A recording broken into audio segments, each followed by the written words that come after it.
And I am here with Travis, a member of Bitters and Distractions. How are you doing this evening or I am afternoon, wherever you are? well, I'm in New York, so it's 5:30 here. It's very dark outside due to the time change, but I'm doing well. Yes, I'm not far from you in Maryland, and I'm like, Oh, okay. God, it's nighttime. Yeah, it's nighttime, sadly. But how was Fest 23? What were some highlights? Because I feel like that's when I go outside and I see it's dark and it's cold, I'm like, man, I wish I was at a music festival. Yes. So there's a lot of reasons why Fest was fantastic. There was first just like being given this opportunity to play Fest in itself is such an amazing opportunity.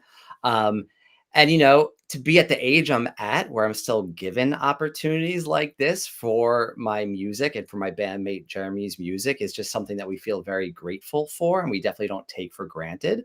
Never knew we'd be doing this in our mid 40s by any means. So it's definitely something we're really appreciating. And, we've played a lot of shows, back home with a lot of bands that wound up being at Fest. So having the opportunity to see these people from honestly all over the world, friends and bands from the UK, from other states here in the US was just an incredible opportunity and experience as well. So overall, it just felt like we were part of something just extremely meaningful. And we were just very, very thankful for that. And thankfully, our set went really well. The response was really great. So the overall experience was fantastic. Awesome. That's one festival I have yet to cover. Is there anything special or unique? Like I think Bonnaroo that I've covered has like this really great communal aspect. Warp Sure. Tour is just sweaty and dirty. What is it It is. about Fest that makes it stand out? Yeah. So, the first thing that comes to mind is even just the all access bracelet that they gave, whether you're in a band or you're someone who paid for the 3-day, festival admission price. The festival bracelet just says fest, obviously, but then it also says love on it. And I thought that was just like a really cool take because I feel like, when I think back to a time when I was younger or in high school, you never really attributed love and punk rock like together. It seemed like punk rock, you're supposed to be, tough, but nowadays you're realizing how punk rock is being inclusive and being open-minded and being loving and being supportive. So I love that. I love that that's at a forefront of punk rock, this day and age. But that's also how I felt at Fest. There was also a lot of posts about, take care of each other. If you see someone who's not in a good spot, reach out, a hand and make sure they're all right. Also support the other bands, whether you're in a band or not. If you're in another band, when you get off stage, try to put your stuff away and get to go see another band and show that support. So there was a lot of love, I think, that was kind of like taken and given at the festival. And that was, for me, the best part. Yeah, I was in a band 20 years ago where we got to play Warp Tour. And not to say that that wasn't present there, but like you said, it was more so sweat and dirt, at that time. And I don't think the whole, making sure everyone feels safe and has a good experience was that, it wasn't being promoted as much. So that's more of like, yeah, what I felt at Fest this year, which was perfect. That sounds like a great time. So, would you prefer more of these outdoor festivals or do you like the intimate, dark, sweaty club gigs? That's a great question. I mean, I'm thinking if it's in the dead of winter, I don't know if I'm going to want to be outdoors by by any means. Here on Long Island, by the time December rolls around, it starts to get too cold to even like strum your guitar. And I play guitar, and my fingers get very cold very, very easily. So, but there is something really nice about being outside. I'm an outside person, to begin with. So if I'm able to combine my love for the outdoors and with music, I mean, that's just like a wonderful thing. And I feel like those outdoor shows aren't as common as the indoor shows. So when I am outdoors, I'm thinking back to times like playing Warp Tour or going to a festival outdoors. So being someone, yeah, who also just loves the warm weather and knowing an outdoor festival will probably happen in the warm weather, I think I'd say wouldn't mind more outdoor festivals. But like you said, there's something to say for that, small, intimate indoor gathering of people in like a tight area where the sound is bouncing off the walls and the energy of everyone is contained in one spot and you could really feel it a little more easily than if you're out in the great outdoors. So there's something to be said for that as well. But yeah, I'd go with outdoors right now because that was really fun being down in Florida and doing that outdoors. Nice. You recently released your new single, The Threads. Who inspired or what inspired that song? Yeah, so, I would not have had a direct answer to this unless we did another interview just about a week ago. But my vocalist and friend Jeremy, he writes all the lyrics to our songs. So I'll pivot for a second and say that our I think our approach to songwriting is a little different than some bands where Jeremy does not play any instruments. He's more of a poet of sorts. I don't think he would call himself a poet, but he just writes and writes. He's a writer. So he often doesn't give me songs in like structured form, verse, chorus, verse, chorus. He just writes and he hands it over to me and I put them into like songs. So I don't always know the meanings behind the songs and I often don't ask them up front because I don't want that to interpret the way I put the lyrics to song form. If Jeremy were to say this is a positive song, I don't want to make it poppy. Um, but anyway, he mentioned recently when we did another interview that the threads really focuses on, being fortunate. This is going to sound kind of humorous, but being fortunate, like where you are in your life now, where we have full-time jobs despite being in a band, and that's granted us opportunities to go out to eat and to go on vacations. But as you're starting to get a little bit older, you're noticing your limitations for what you like physically honestly can and cannot do. So he said it's really just that juxtaposition of being comfortable in life and being afforded opportunities, but then having the like physically different body, and how you're given these opportunities a little bit later in life where you don't always have the body to support being able to do those things. So that's really what that song is inspired by. Well, I'm no rock star, but I can definitely relate to some of that. My legs were hurting halfway through the first day at Fest just from standing for so long. So I can as well. um, how are songs born for you? Do they start with Jeremy writing? Do you work separately, making a riff or a bridge? Like Yeah. how does it all come together? Yeah, it's really starting from Jeremy. Not to say I haven't picked up my guitar and written something I liked, and I've said to myself, "Oh, I should use this someday." Um, but it's really him handing over, like I said, sometimes pages of lyrics. Sometimes they're not even structured for a song, and then I just kind of feel it and pick up my guitar, and whatever comes out comes out. We have a lot of instances where I will pick up my guitar and the 2-minute song takes 2 minutes to write. There's other times where it takes a little bit longer, but then there's other moments where it just something even about the lyrics just don't feel right to me where I can't then turn it into a song, not because the lyrics aren't fantastic, but maybe I just don't feel them the right way to be inspired enough to turn them into a song. But yeah, to answer you directly, it's just him writing lyrics, handing them over to me, and then me just doing my best to put it to song. That's going to be an interesting, I guess, sort of trust dichotomy, right? Like he's writing Yeah, everything. He doesn't give you the backstory if he's not explaining things to you. correct. He's trusting that you're just going to make it great. Yeah, well, I mean, which is fantastic, and it's such a fun, experience for me as, like, a songwriter too. I've been writing songs my honestly, my whole life since I was, like, in kindergarten. I was picking up the little electronic digital guitar and making songs, and this is obviously completely different. This is not me having a vocal idea or a lyrical idea turning to the song. This is someone coming to me with lyrics where, like, I might not even be interpreting them correctly, and that's, happened many times. Like I said, I did not know the meaning of the threads, and that's a song that we recorded months ago. We released about a month ago. People have heard, and I did not even really know what it was about. But that's also really exciting to think that I'm just interpreting it how I interpret it. And due to that, I've sometimes interpreted lyrics completely wrong. Like Jeremy's passed things on to me, and I've read them. I'm like, oh wow, this is sad, or this is intense, and I kind of make it a little bit darker. And he goes, wow, yeah, like this was actually supposed to be like a song full of hope, so to speak. And like that's not the direction I ever thought you'd go in, but I like that. And then vice versa, where I write something a little more poppy, and he thought it was like a very serious, song. So it's really cool. Like I think it's a fun exercise for me as a songwriter, and I like being able to do this because I think that's what keeps it exciting for us is that none of us have ever worked in bands like this before, where we've done this process. Very cool concept. Thank Now, you. punk music is known for being loud and fast and Sure. angry, and it can be, and those are all great.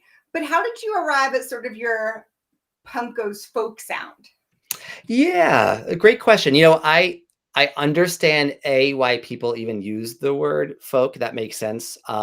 We don't consider ourselves like a folk band. When I think of like folk punk bands, I think of maybe like some violins in there and heavy like lyrical political content. And not to say we haven't touched upon lyrical content before, but I feel like that's a little more indicative of like folk punk.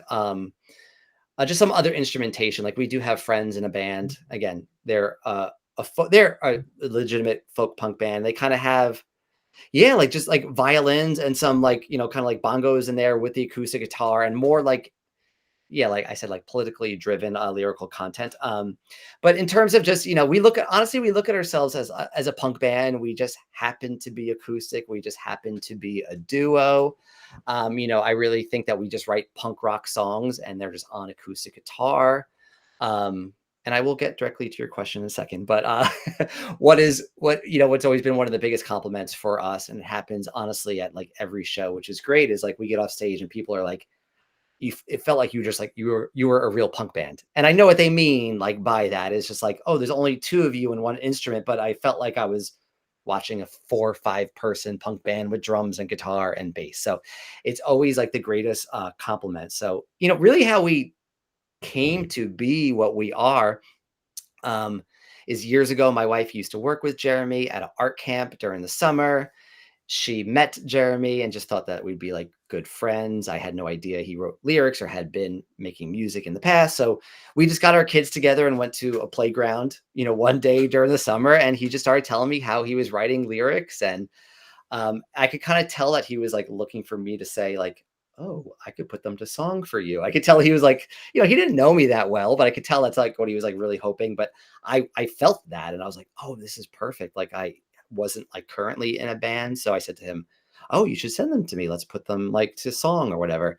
And I guess it was just that we thought that was so exciting and we liked the results so quickly that we didn't tamper with like that formula. It's just like the two of us and you just write words and I just put it to song. And we recorded 4 songs. And of course, it was really just friends at first that liked it, but we had enough of people saying like, oh, this is actually good, because you never think like your friend's demo is going to be good. And we kind of just took it from there. So that's really how it was born. And we started playing shows. And then once people started reacting positively to it, we said, let's just stick with what we have. And it makes it easier at our age too, with full-time jobs and families and wives and, just so on and so forth, and all the differences and um, differences between our lives and the similarities between our lives. It's easier to factor in just being in a band with one other person. So for all those reasons, yeah, we just kept with it. Very cool. Very cool.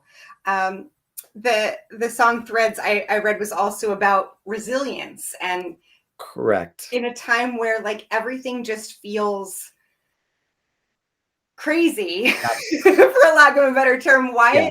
why do you think it's important that we remind ourselves to be resilient? Yeah. I think it's just important, because I think we need to, and I guess I could speak on behalf of Jeremy and I, but maybe even just people who I love, we need to, I think, give out to the universe what we want to get back. So I do feel like part of that is having to maintain strength and resilience during trying times. And what's funny is, Jeremy really said a lot of it is just from like bouts of back pain and stuff like that. So, it sounds like that statement which you said is true, and that's kind of like the beautiful way of just saying like we're getting older, my back hurts sometimes and I can't like power through taking my kid to soccer practice. But that's like um that's really what it is like, we make, I think, our lives, we create what is around us.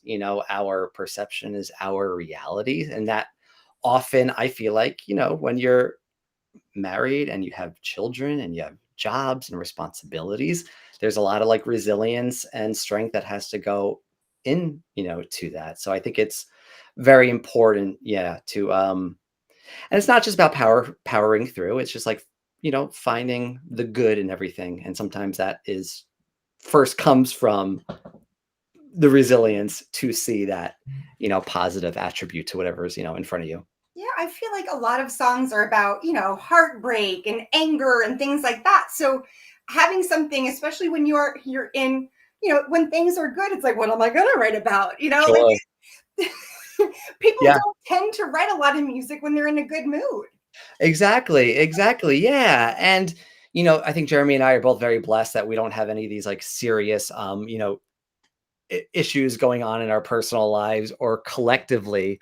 So what a lot of what we do, I should say more of what he does, like I said, is take these personal experiences like, hey, I have a wonderful family and a wonderful job and we can go on vacation and we could do things, but oh my God, my back hurts or I can't stand, it sounds so funny or stand so long. So what is that experience to me? Oh, it's about resilience and strength. Let's write a song about resilience and strength. So yeah, it's really are very personal. A lot of our songs are just about being dads and being husbands, but we kind of just take different approaches. Like we don't talk like if we're having a difficult moment in one of our marriages, it's not about heartbreak. It's about the bigger picture behind it. So yeah, that's really what we do is we write about what we experience. So knowing or hearing, learning that things are going good, which I'm happy for, don't get Thank me, you. please don't, I'm not like wishing anything worse. Would you say that the songwriting process or the performance aspect is more cathartic for you? That is a great question. They're both extremely cathartic, but I can say without a doubt, it for both Jeremy and I, it's performing live like that. That feels like our drug, so to speak. Where I do get off stage and I realize, oh wow, like I did have some built up tension somewhere in my body or my brain, and maybe I didn't. Nobody could have convinced me of it before the show, but you then feel that difference when you get off and you feel like just completely light. So it's definitely that performing live. Yeah, it's whether that's from singing or hitting the guitar hard or connecting with an audience or kind of combination of all of it, which I do think it is the combination of all of it. It's definitely that is the most, cathartic for us for sure. I would say also attending a concert can be pretty cathartic, Yeah. especially versus like I can sing along to a song on the radio, and that's one thing. But I think attending a live show, so that totally makes. Yes, I completely agree. Yeah. So being an independent band is a blessing and sometimes a curse. But what Right. are the benefits, especially when it comes to making your own music?